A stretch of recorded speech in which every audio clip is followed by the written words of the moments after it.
All right, welcome back, everybody, to this. I sound like Arnold Schwarzenegger.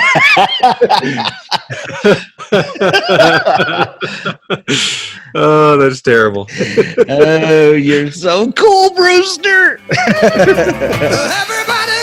Hello, everybody, and welcome to the Surely You Can't Be Serious podcast with your co-hosts, James D. Graves and Jason Colvin.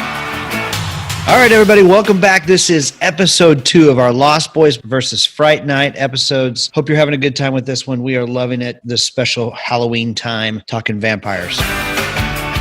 Our executive producer for this episode is James Buckley. We want to give a big thank you to James, who became an executive producer through our Patreon page the first day that we had it up. If you would like to become an executive producer for our podcast, go to patreon.com/Shirley Podcast, where we have tiers from Billy Ray Valentine all the way up to Prince Akeem. James joined at the Duke Brothers tier, and he will be receiving high-quality earbuds, a custom engraved stainless steel tumbler, and voting power on upcoming episodes for Season 2. These special gifts are only available for a limited time, so come join now at patreon.com/Shirley Podcast. Awesome, D.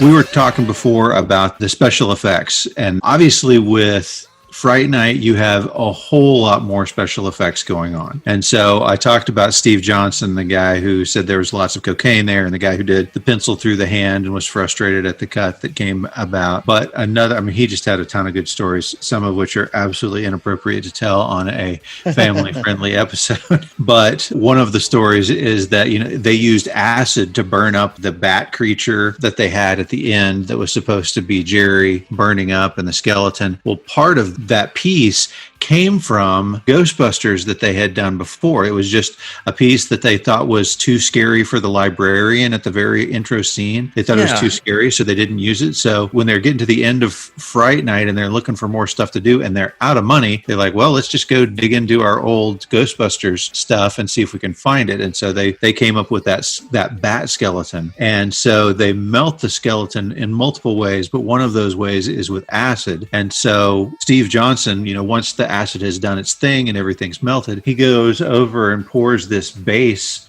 to counteract the acid. He pours this basic solution all over this thing. And then he drives home that evening and he's like, my feet kind of feel tingly. I guess I've been standing up a bunch, all day long today. And when he gets home, he realizes that the rubber on the bottom of his sneakers has completely melted and like his feet are starting to burn. It's burned through his socks. Yeah. He's like, I couldn't walk around for a few weeks after that.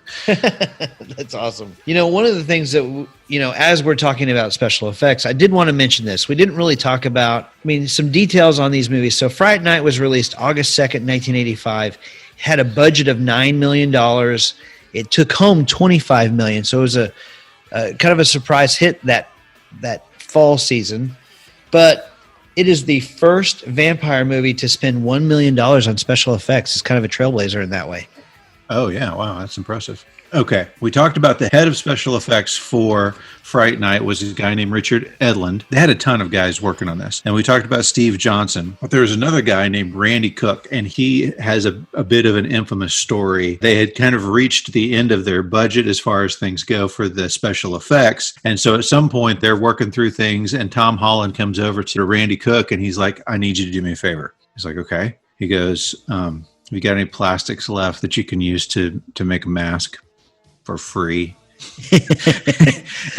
and Randy's like, I guess. He's like, just do me the favor, man. Just do me the favor. I have to have these scary teeth for Amy, and we don't have any money left for the budget. So can you just do me this favor? It's going to be a short shot. It's going to be like 3 seconds. Yeah. It's not going to be any big deal. Nobody's going to know, right?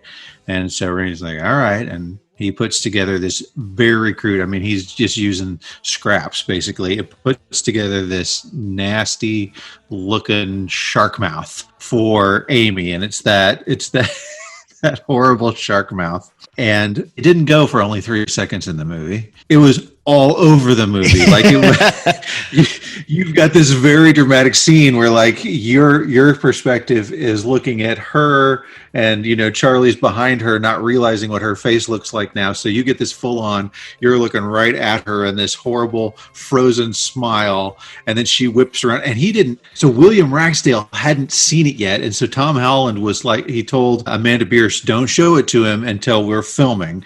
And so that reaction that he has whenever she whips around and has the shark teeth and is jumping at it is a very genuine reaction, because it was like, holy crap, there it is. This is much bigger and scarier.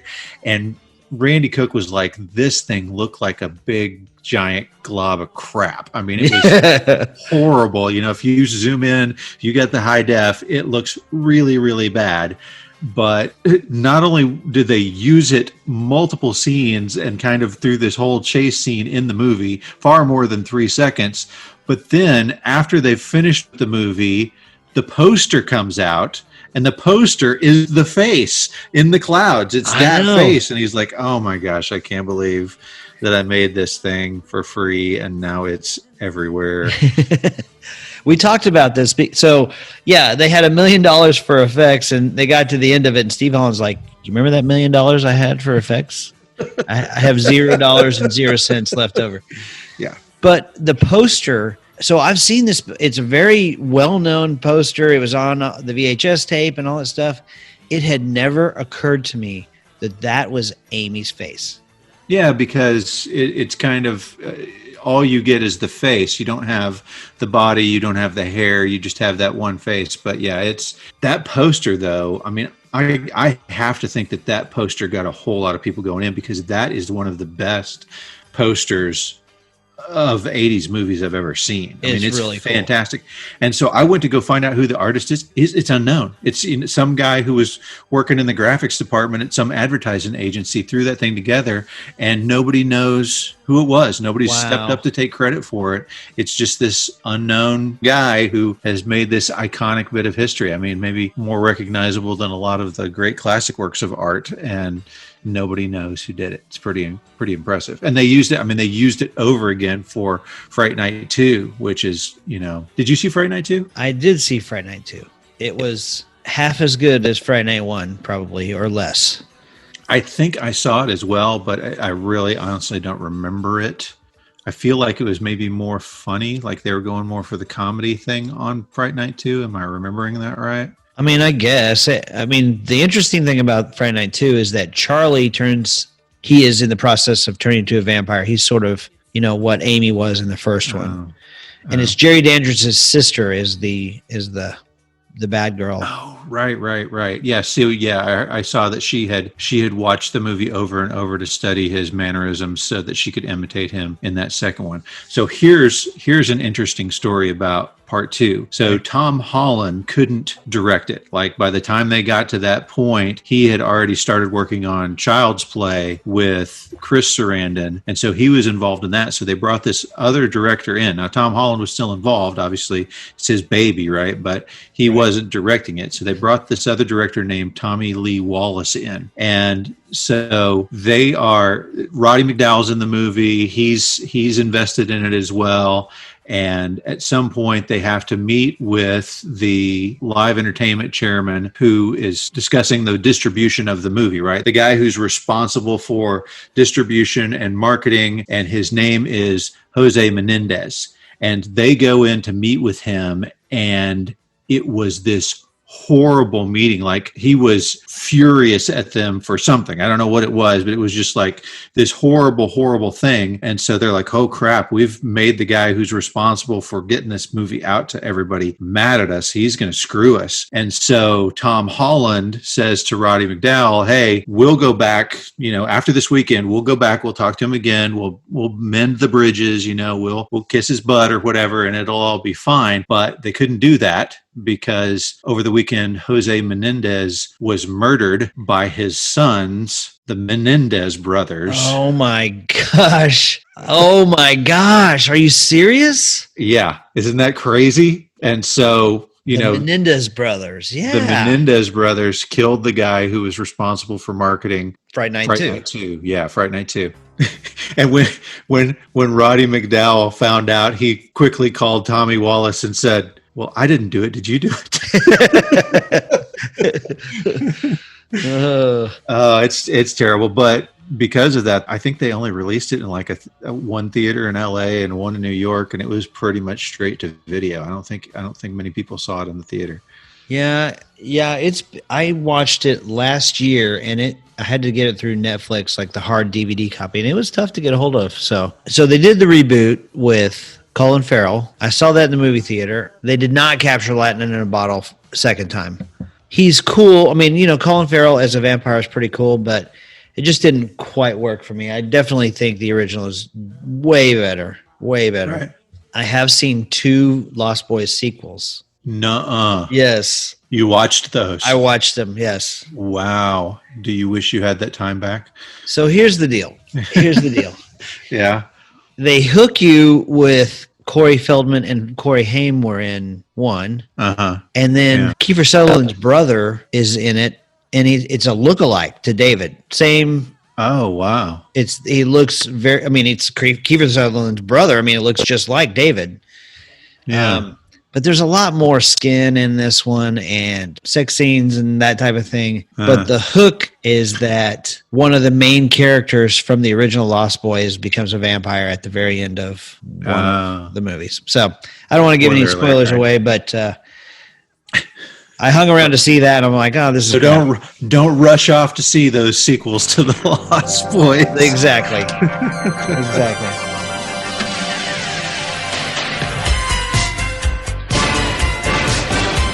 You know what I want to talk about real quick, though, before it's sort of in the realm of special effects. Okay. Switching back to Fright Night. Amy's transformation from teenage girl, when Jerry Dandridge gets her on the dance floor, okay?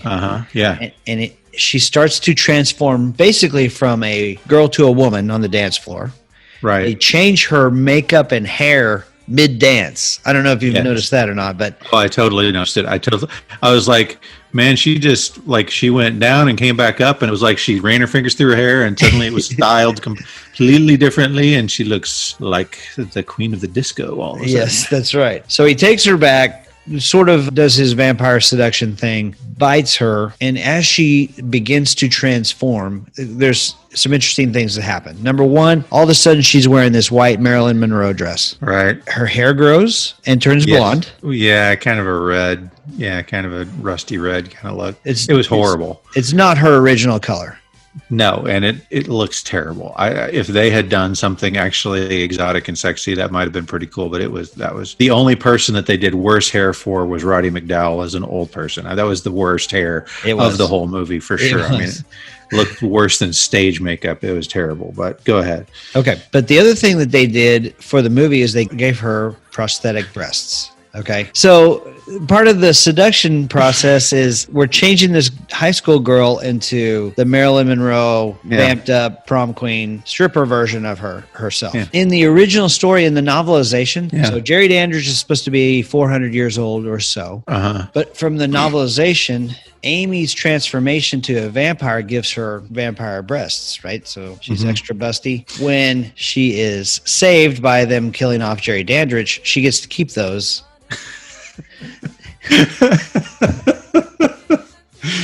So it's kind of like Young Frankenstein. It's true. It's something I don't understand. The monster got your brain, but what did you get?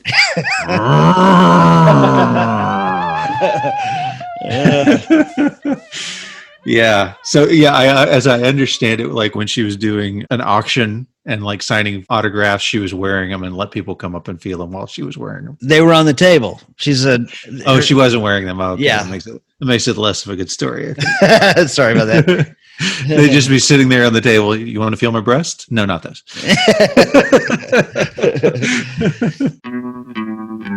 We haven't talked about special effects for Lost Boys. Oh, Lost Boys. Yeah. They hired a guy originally. They wouldn't name his name, but he came in and did prosthetics because they wanted the vampires to look ghoulish when they transformed to vampires. Right. And the first guy who came in, he did a job and he made them too scary. And they didn't really like that. Joel Schumacher's like, I've hired all these young, sexy, hip actors, and we're going to make them look horrible I didn't like it. So they fired that guy, and they brought in a guy named Greg Canham. And that was his instruction. He said, listen, I've brought in these great-looking actors. I want them to look like vampires, so they need to be scary, but they need to be good-looking vampires. And so he minimized the prosthetics, gave them those awesome contacts we talked about last week.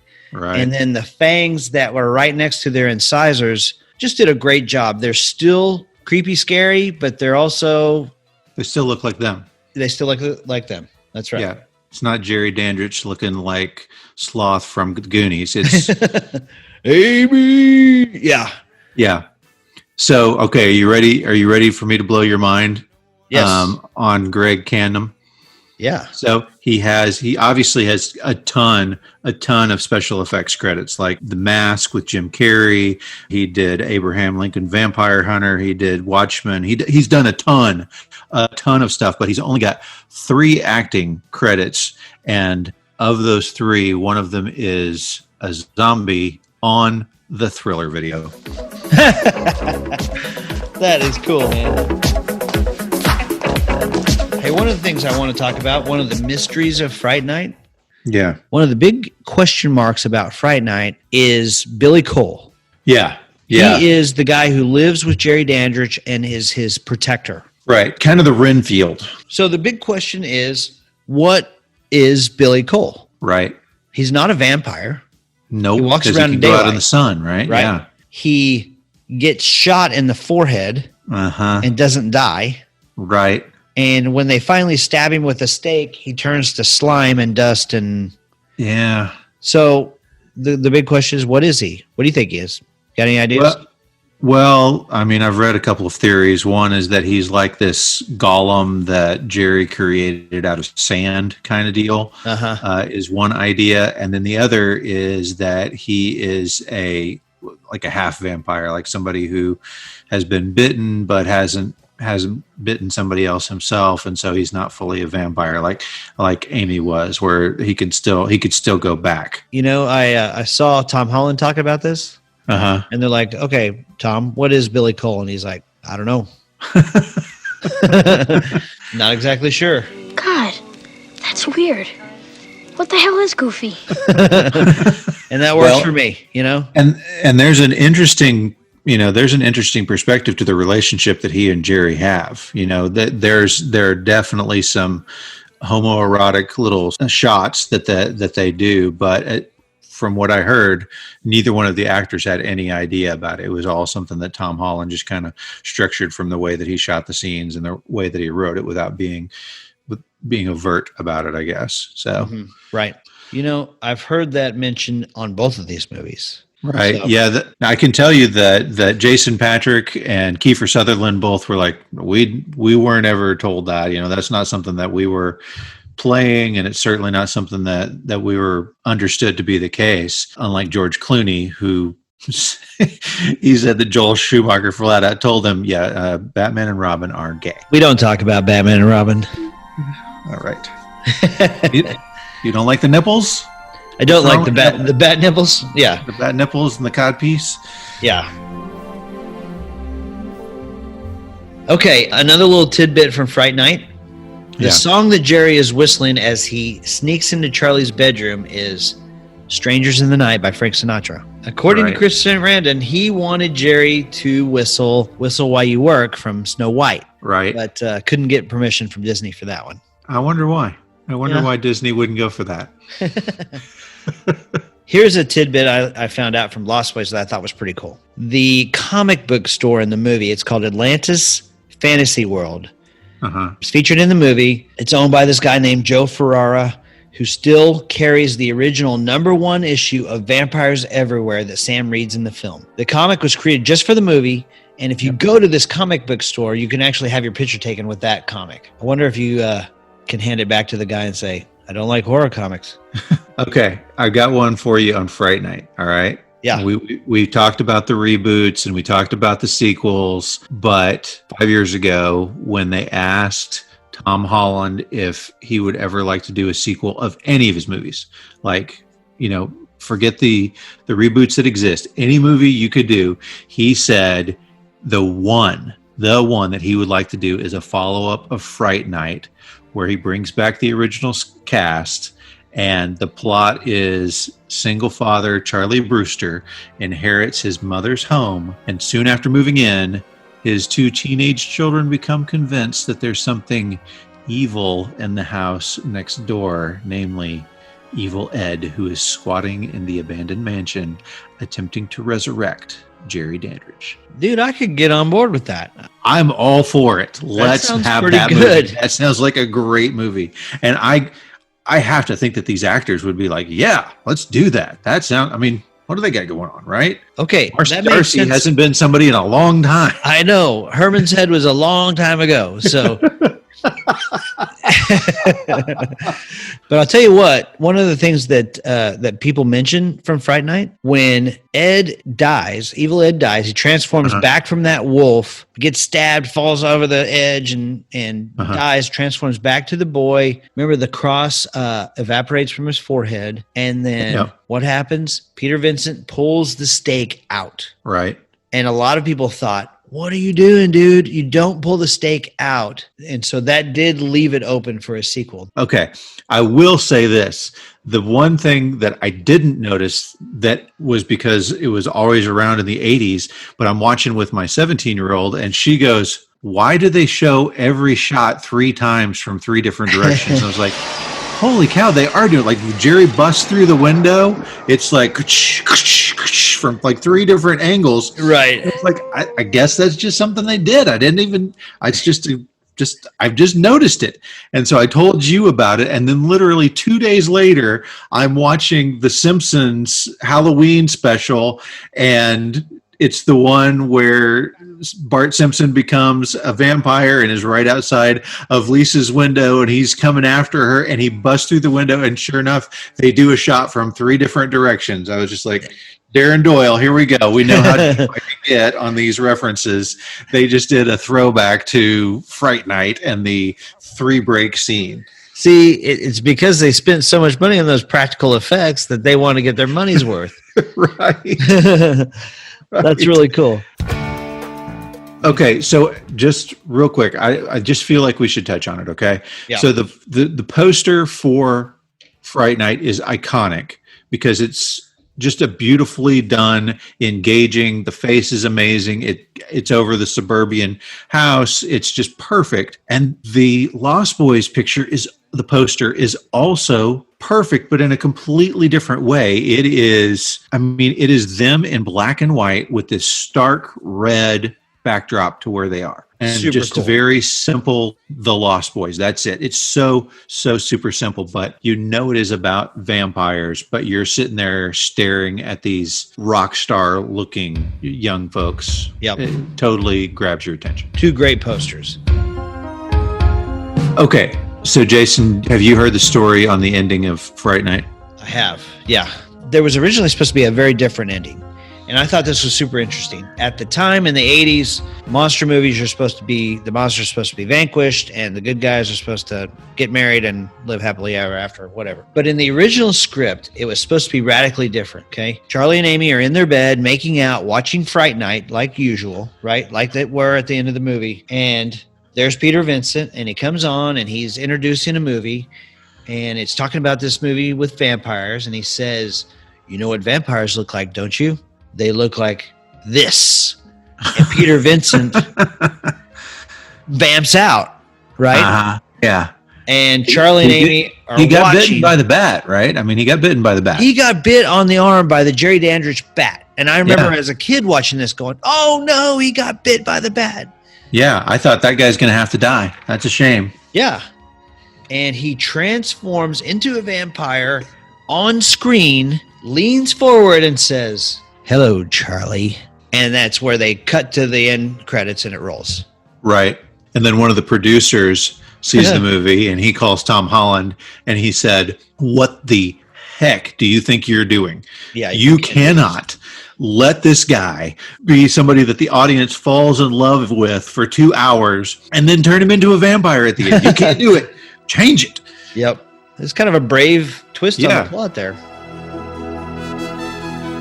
You know who was considered for the role of David? No. Jim Carrey. That would have been weird.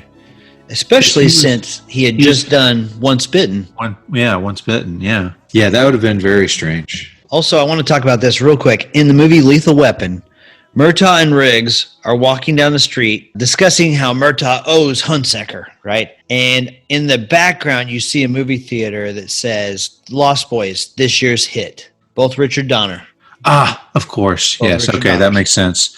I was like, man, how are we going to get a connection out of this? All right. I wonder if Donner was upset that he didn't end up directing that thing. You know, I saw him comment on that. Uh-huh. He said he was so glad that Schumacher took over. He said, I could not do it as good as he did it. I thought that was a real strong quote. That's a good compliment, too. That's awesome. Okay, do we want to talk about some of the basic vampire tropes that we see in these movies? Yeah, sure. Let's go. I thought this was kind of cool. So, in these movies, we have fangs, flying, Okay. Yes. no reflection, Okay. stakes through the heart, Yes. coffins, Yes. okay, even though that cave is basically one big coffin, which we Right. talked Right. about. It's the Bat Cave. The Batcave. You have Thorn, the Hounds of Hell. Uh-huh. You have holy water. Yeah. You have garlic, which he mentions, garlic don't work on us, boys. Right. You have half vampires and head vampires. You have long fingernails, bad breath, and extreme strength. Right. But the one thing I want to talk about with you that we kind of need to unpack is the home invitation. A vampire cannot enter your house without being invited by the rightful owner first. Right. It happens in both of these movies, and they discuss it, and yet they kind of break their own rules a little bit. Well, I mean, to me, it appears to be one rule in one movie and a slightly varied rule in the other movie. Don't ever invite a vampire into your house, you silly boy. It renders you powerless. So a lot of what you talked about there comes from the original vampire ideas. Comes from Dracula, the coffin, the teeth, the Yep. being able to change into various animals, that kind of thing. That's all original vampire stuff. But then there's so many movies that came out that started adding that extra stuff in.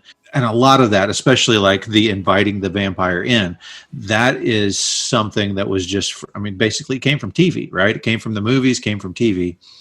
And so what happens in Fright Night is we understand that the rule is a vampire cannot come into your house unless invited. And then you have, Charlie, this is our next door neighbor, Jerry Dandridge. I don't know why he wouldn't have told his mom like that second, but then we lose. So Jerry gets invited in by the mom, and so gives him free reign to come in whenever he wants to now. Right.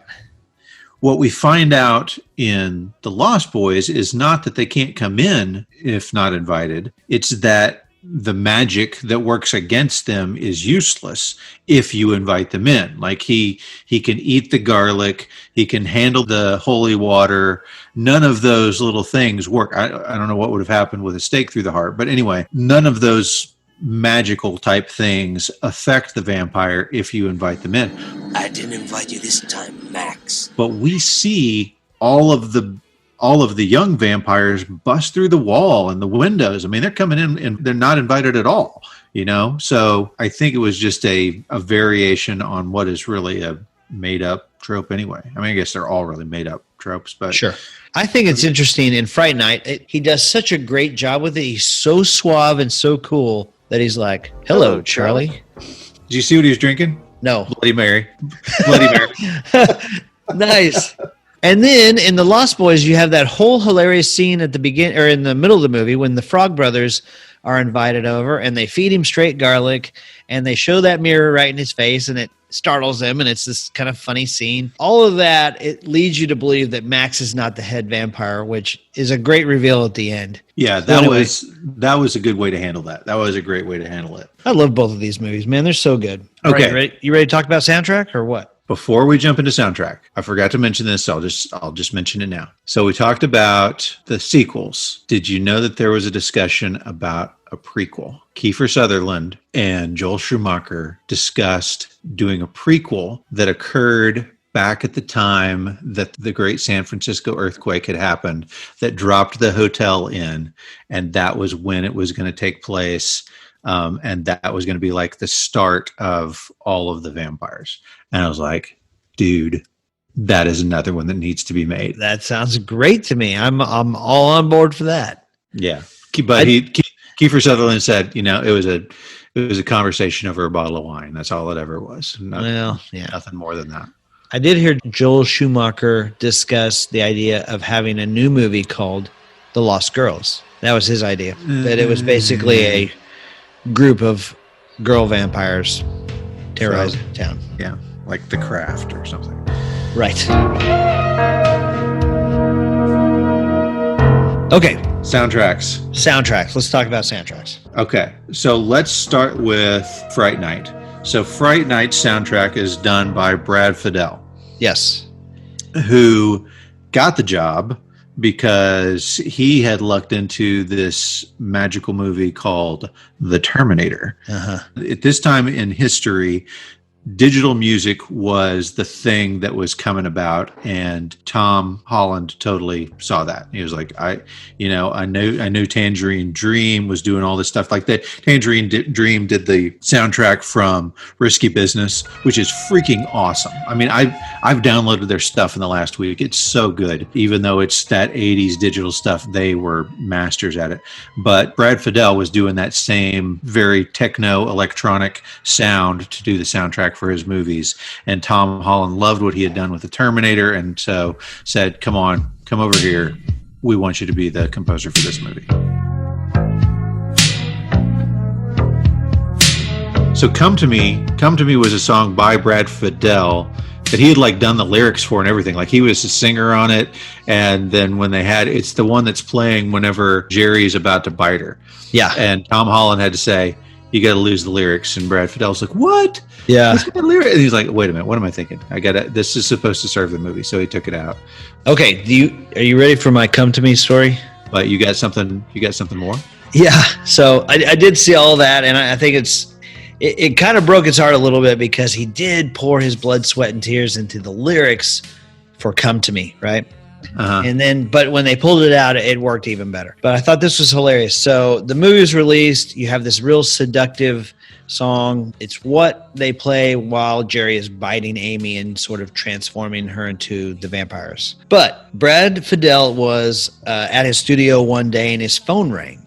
And he said, there's this woman on the phone who said, are you Brad Fiedel? And he's like, yes. He's like, how did you get my number? I mean, who is this? So somehow she had found him, figured out a way to call him, called him up, and said, you're Brad Fiedel. Yes, I am. Did you write the song Come to Me for Fright Night? Yes, I did. And she said, do you have a longer version of that song? He goes, well, no. He goes, the spot in the movie doesn't really call for anything more than 2 or 3 minutes. He goes, that's the only thing I wrote. She's like, really? Because my boyfriend and I love that song. We just need a longer version of that song. Sorry, honey, song's over. That was great, hon. We get a sandwich. Cause I got something just for you. The end credit song at Fright Night, it's a song called Fright Night. It's by the Jay Giles Band. Oh, yeah. There was a video for that one too, right? Yeah. Jay Giles Band, better known for Centerfold, Freeze Frame, Love Stinks. Runs cold. Yeah. I love Jay Giles Band. They were a little past their prime when this song came out. We ready to talk Lost Boys soundtrack? Yes. First, the score. Let's talk about the score real quick because the composer for The Lost Boys is a guy named Thomas Newman. And if you've looked at soundtrack composers at all, you know the name Newman because you've got Alfred Newman, who is a composer of movies, who won multiple Oscar awards. What's up? That's not Alfred E. Newman. Yeah, no, I don't think so. Okay. Although he did have kind of a wide smile. I don't know. Anyway, He won several Academy Awards. He's the one that composed the 20th Century Fox. He did that. Okay. And then you got Randy Newman, who's his cousin, who's done all, he did the Toy Story. He did all of those soundtracks that he's done, which is he's got his own unique style. His brother, I believe his name's David Newman, has done soundtracks as well. Not really as many cool ones as Thomas has done. Thomas has quite the resume. David, not so much. But even still, he's won an Oscar for Anastasia. The other one of note that David did, was Bill and Ted's Excellent Adventure. Wow. So I'm pretty sure I talked about him last time. But Thomas Newman, who did the score for The Lost Boys, has composed tons. I can't get them all in, but let's hit some big ones. The Cinderella Man, American Beauty, The Green Mile, Angels in America, Finding Nemo, WALL-E, James Bond films Skyfall and Spectre, and The Shawshank Redemption. Dude, that's just a few. Like, he's got a ton, and he has this very unique record. Very sad record. He has been nominated for 15 Academy Awards, tying him with another composer named Alex North for the most nominations without a win. Oh, man. Yeah. It's nice to be nominated, but it's sure nice to win. All right, Dee, that leads us to the theme song of Lost Boys, Cry Little Sister. Cry, little sister.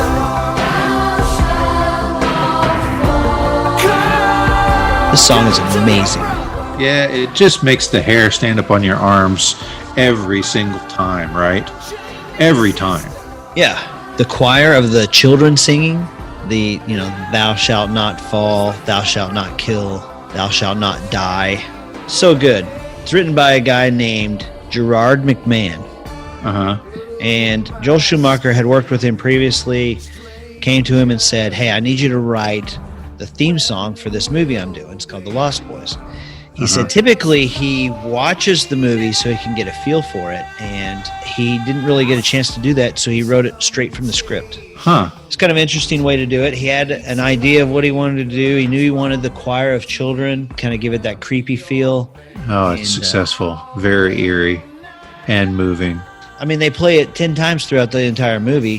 When David's killed at the beginning, they play it with the opening credits. Yeah. They play it at the moment when David is killed. And every time they play it, I'm like, I just want to keep listening to that song. So I listened to an interview with Jason Patrick and Kiefer Sutherland, and they started talking about that song.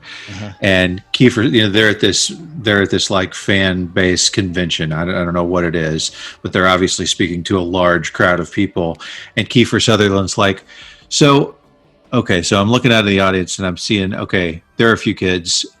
So how do I say this? What do I say? So like every time I would go to a dancing bar,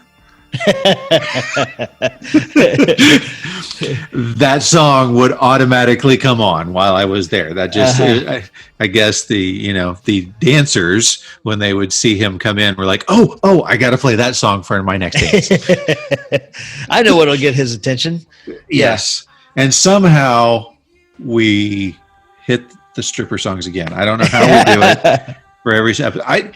I just got to let our audience know, I do not go to strip clubs, all right? I just don't do it. I need you guys to know that. It's just fun to talk about the idea. I don't go to strip clubs. Hey, we love stripper songs.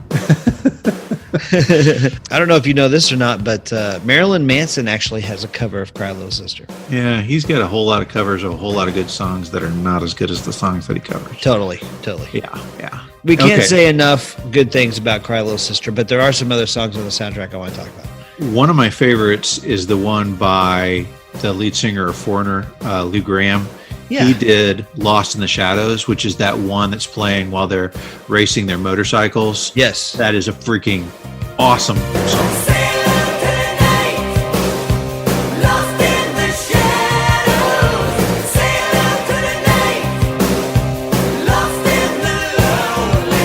Yep, great song. There's actually a deleted scene that uses that song. I think they kind of shifted it around. Oh, yeah? Yeah, Michael is cleaning dishes and Mom is doing chores and Sam is playing it on the radio, and he comes downstairs and makes his mom dance with him, and then he grabs Michael and kind of the three of them dance around the kitchen. It does not fit the tone of the movie at all, but it was an interesting deleted scene to watch. So that's interesting because we know how the movie does end. It ends at that. It ends very abruptly with the line by the grandpa. One thing I could never stomach about Santa Carla. All the damn vampires. Yeah. Yes, right. What a way to end the movie. Like, he just kind of wanders off to get the beer. They're like, what's wrong with you? What's going on? It's his root beer. His root beer, yes. It's right with it. It's in the drawer by his Oreos, and don't pull off the tab to the TV guide.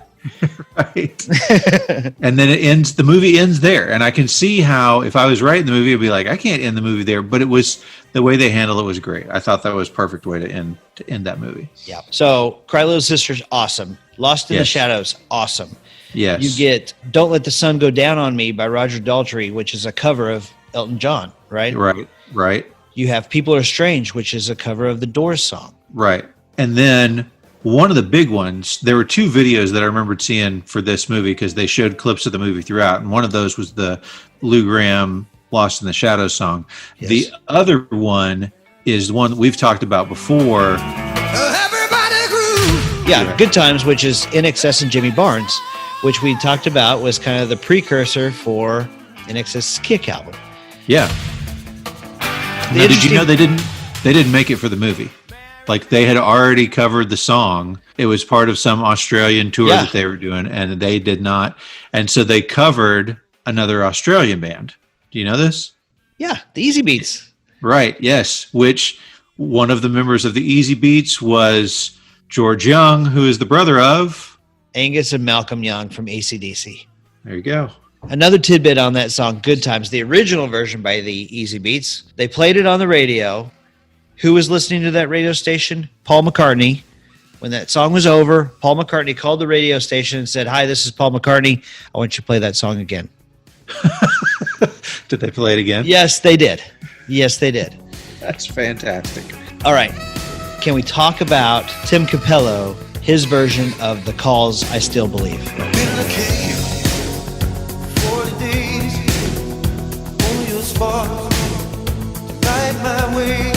Let me just say, one of the most memorable, like, bit part cameo things of any movie ever. It's true.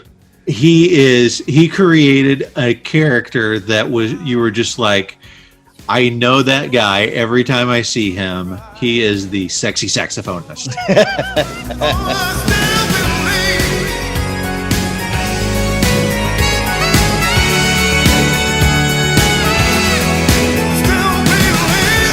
Saxophonist that covered himself with baby oil and sang the song I Still Believe. It's so great. Yeah. And Tim Capello. And he actually sang it. Like, the guy who's up there who you see, he's not lip syncing some other song. He is an actual musician. He was trained as a musician. He was in bands in the 70s and 80s. He got addicted to heroin in the 70s.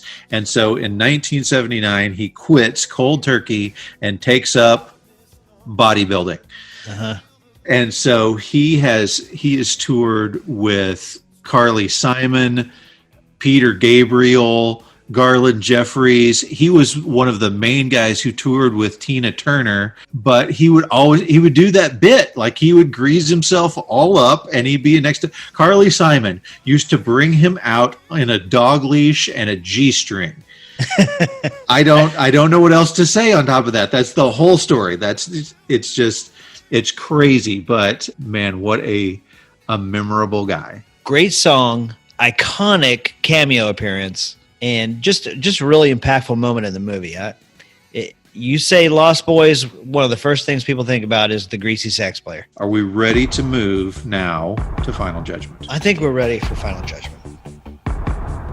So we have two movies that are incredibly similar. One came out in 85, one came out in 87. They redefined for us what the vampire was. They made vampires sexy again. Vampires had gotten silly, and they made them sexy again with still maintaining some humor in both movies, which I've told you before is vital for any movie. You got to have at least a little bit of humor. And both of these movies did an impeccable job of that. I love the way that Tom Holland took this notion of a movie from 1948 and made it into two different movies, Cloak and Dagger and Fright Night. You know, the boy who cries wolf sees something out his back window, which no one will believe him about, and the murderer is trying to get him. It's fantastically written, but for me, the Lost Boys, they took it up a notch. They were something I could identify with more. Like, they made me want to be a vampire. David Kiefer Sutherland's part. I mean, Kiefer Sutherland to me is the movie. He is the one who defined the movie, and he had less lines than anybody. His presence, his looks, everything about him just made you want to be a part of it. And that's exactly what he was supposed to be, right? He was supposed to be somebody that enticed you to do something that logically no one would choose to do. And he did such a fantastic job with it. So even though I don't think the script is quite as good for The Lost Boys, if I got to pick, if I'm going to watch one or the other, I'm going to pick Lost Boys to watch. Okay. Here's where I come down. Okay. You pretty much stole all my thunder there, but okay. I tried to get you to go first. I went first last time.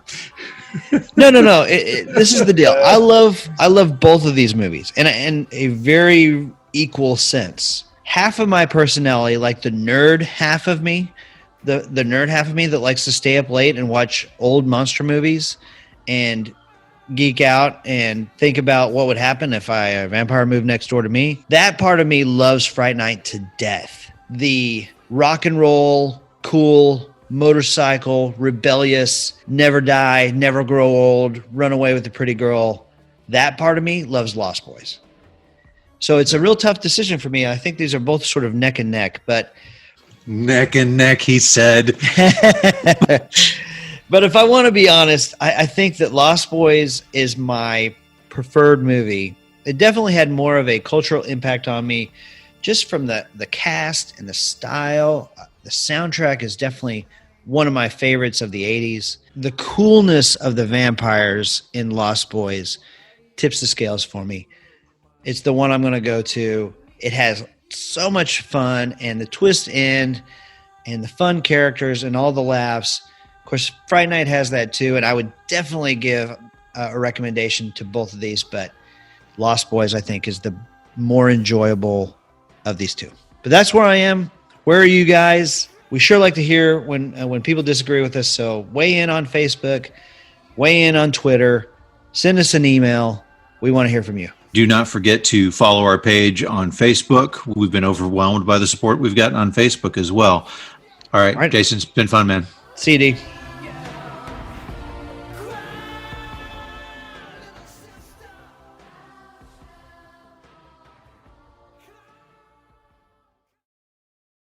Jason, how are those maggots?